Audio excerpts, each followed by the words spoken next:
Hi guys, my name is Nicole and I am a nutrition and weight loss coach here in Atlanta, Georgia. And I'm also a master personal trainer and owner and operator of NikkiFitFitness.com.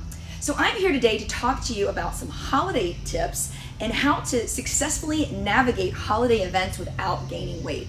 So some of you may have heard before that the average American gains anywhere from 5 to 10 pounds between Thanksgiving and New Year's. So think about that, between Thanksgiving and New Year's, 5 to 10 pounds. So that is an astronomical number. So today I want to give you just some few things that you can, one, think about when you're at an event, and then also two, just some different ideas and tools and tricks that you can use, like I said, to navigate these events successfully. All right, so number one is going to be eat before you celebrate, right? So if you're going to an event, let's say it's in the afternoon, don't wait all day long and not eat and save your calories for the event itself. It is far better to eat normally, just like you normally would, and to have some form of a snack right before you go, so when you do get to that event, your eyes aren't this big and you just want to eat everything in sight. It's going to give you a little bit more self-discipline and control when you're tempted with some of your favorite holiday foods. Now, I'm not saying don't enjoy your holiday foods, but I'm just saying you need to be mindful so you do not over-consume. And many of us have multiple holiday events to go to, so we have multiple chances to try some of our favorite treats. So don't feel like you have to have all of them in one sitting. All right, so tip number two would be pick protein. So when you're at an event, most of them will have some form of protein that you can eat, whether it be turkey or ham. At Christmas, you might have fish, whatever it might be. So go for that when you're starting to build your plate, try to figure out what you're gonna have for dinner. Think protein. Also too, think about fibrous vegetables and beans, things that will make you feel full. So go for those first, take your time, eat slowly, and then after that, take a pause and see if you do want seconds. I know that so many of us eat quickly and we're talking to friends and we're talking to family and we're really just not paying attention and we're just chomp, and they're like, oh, let's go get seconds. So I encourage you to pause, take a moment, hang out with your friends, drink some water, and see if you are actually full. Okay, so moving on. So bring your own dish. So this is kind of two-part.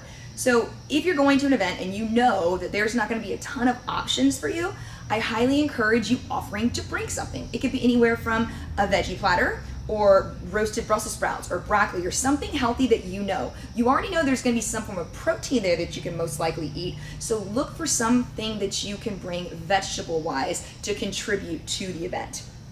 The other part I want to talk about is I talk to my nutrition clients about this all the time. And it kind of goes in line with bringing your own food or taking control of the situation. So if you are going out with friends or girlfriends or family and they want to go to a certain restaurant and you know that there's probably not a lot of stuff that you can eat at that restaurant, step up and say, hey, I think that we should go to True Foods, or I have this new restaurant that I found that I love, can we go there? 99% of the time, your friends and family will say, oh, of course, definitely, because they really don't care where you go eat. It's just about spending time together. So just a side note, put that in the back of your mind for later in life. Turn your back on temptation. So when you're at a holiday party, usually when we walk in, there's a spread of appetizers and treats and different things sitting out. If you're going to snack before dinner, get something small, but then turn your back on temptation. And what I mean by that is go in the other room. Right? You do not have to stand around and drink your glass of wine and have all this food in front of you, because you know what's going to happen. I know what's going to happen if I do that. I'm most likely going to just eat and nibble, and then before you know it, I'm full, and now it's still time for dinner, and we haven't even talked about dessert yet, right? So turn your back on temptation. Out of sight, out of mind definitely applies here. Use smaller plates. That's definitely a good tip too. So if you're at a holiday event and you have options in size, use a smaller plate, right? You can fill that smaller plate up and it's still going to be far less if you used a larger plate and you filled that one up as well. Now, when it comes to desserts, I want to encourage everybody that of course you want to live, right? And there's usually multiple things you want to try, and it is the holiday season, so give yourself some grace and enjoy these foods. But you can use what I call the spoon method. And what that is you grab a tablespoon, like something you would eat soup or whatever your regular food would be with, and take your dessert plate, and if there's multiple things you want to try, take that spoon and get one scoop of that size of each of the different items. That way you get to taste everything and you still get to partake in it, but you're not getting a whole serving of this, a whole serving of that, because those calories add up really quick.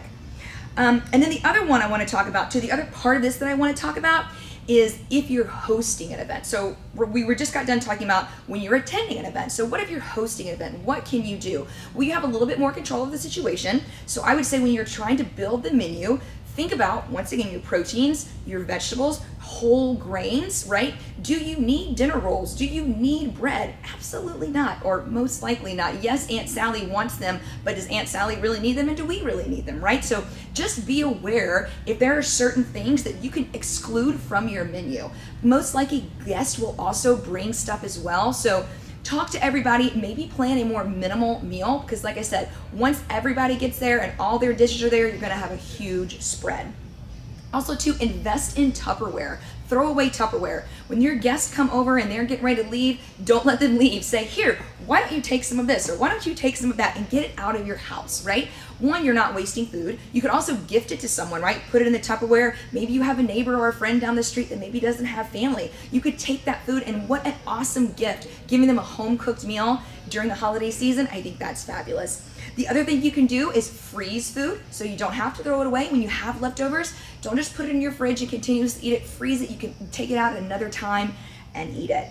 And the other one that I love, that somebody told me this a long time ago, and I use this even when I am not, making a holiday meal, when I'm just cooking in my kitchen, is chew while you chop. So while you're in the kitchen and you're prepping food, chew gum. If you have mint gum in your mouth, mint flavor is important, you are not going to be able, or you are most likely not going to take that gum out, spit it out, to be able to try all these different types of foods while you're cooking.